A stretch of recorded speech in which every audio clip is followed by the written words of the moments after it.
আমি ঘুমিয়েছিলাম বিকালবেলা ঘুম থেকে উঠলাম, স্বপ্নে দেখলাম, আমার মনে পড়ল আমার শরীরটা ভালো লাগছে না, এখন আমি ঘুম থেকে উঠবো। হ্যাঁ, ঘুম থেকে উঠিয়ে পড়লাম, চোখ ডলতে ডলতে ঘুম ভাঙছে না। ঘুমান্ত ক্লান্ত, আমি খুবই ক্লান্ত। তারপর পড়লাম চোখে চশমা। তারপরে কি করা যায় ভাবা যায়, মাথাটা খুব ব্যথা করছে। বিকালবেলা ভালো লাগছে না, ঘুম থেকে উঠে চলে এলাম ড্রয়িং রুমে আসার পর আমি কি করতে পারি? এরপর কি রং ঢং করে দাঁড়ালাম, ভালো লাগছে না, মাথা ঝিমঝিম করছে। এরপর আমি চলে গেলাম আমার রান্নাঘরে গিয়ে দুধ চুড়াই দিয়ে দিলাম। কিসের জন্য বলুন তো? চা করার জন্য। এরপর আমি কি করলাম, পানি দিলাম, দুধ দিতে দিলাম, এরপর এটাকে জাল করতে হবে, এর মধ্যে স্বাদ করার জন্য দিয়ে দিলাম কি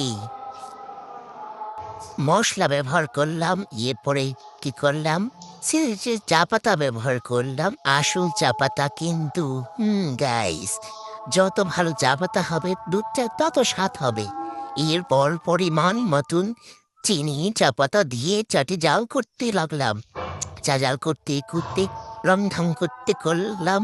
এরপর কি করলাম, রং ঢং করলাম, চা তো হয় না চাটাকে আরো একটু চা পাতা দিলাম স্বাদ করার জন্য। এবার কি করছে, চা ফুটছে, আমি রং ঢং করলাম এবং চায়ের সাথে আমি যেটা পছন্দ করি তা ব্যবহার করলাম।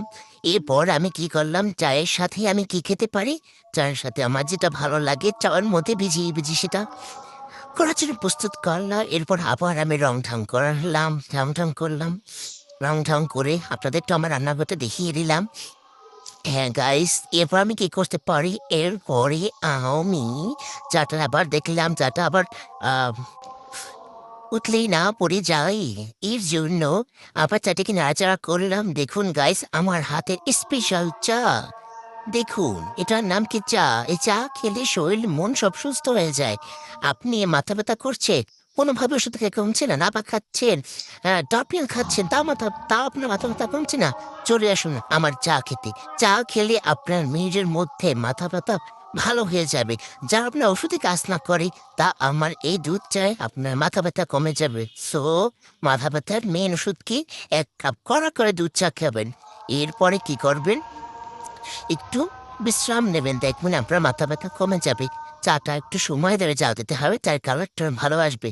অনেকে মনে করে চা দিলাম চলে উঠিয়ে বললাম, তার চা ভালো কালার আসবে না। ভালো চা করতে হলে অবশ্যই আপনাকে সময় দিতে হবে। এরপর আমি কি করলাম, একটি কাপে না একটি গ্লাসে চা নিলাম। কাপে চা খাওয়া যায় না, পরিমাণ কম থাকে। এবার আমি কি করলাম, গ্লাসে চা ঢাললাম, যাতে করে চাটা বেশি খেতে পারি, বেশি টাইম হয়ে চাটার স্বাদ নিতে পারি, এর জন্য চাটা নিলাম। নেওয়ার পর আপনাদের দেখালাম আমার হাতে সেই স্পেশাল দুধ চা, যা দেখলে মন মাইন্ড সব ফ্রেশ হয়ে যায় গাইস। এটি একটি শান্তি, যেটি আপনি হয়তোবা আপনি 20 টাকা থেকেও পাবেন না, সেটি আপনি এই 1 কাপ চায়ের সাথে পেতে পারেন। ওয়াও, সেই এটা একবার খেলে বারবার খেতে ইচ্ছা করে গাইস। যারা এখনই দুধ চা খান তারা এখনই দুধ চা খেয়ে ফেলুন। আর বিশেষ করে আমার হাতে সেই দুধ চা, সেই স্বাদ। এরপরে আমি চলে এসলাম কোথায়, আমার ডাইনিং টেবিলে বসে চা খাওয়া শুরু করে দিলাম। ওফ, সেই স্বাদ তো, এত স্বাদ কেন আমার হাতের চা? নো, চা আমার সবসময় পছন্দ। সেটা আমি দোকানে খাই, আমার নিজের হাতে খাই, তবে আমি নিজের হাতে খুব ভালো করে বেড়ান। হাফিজ।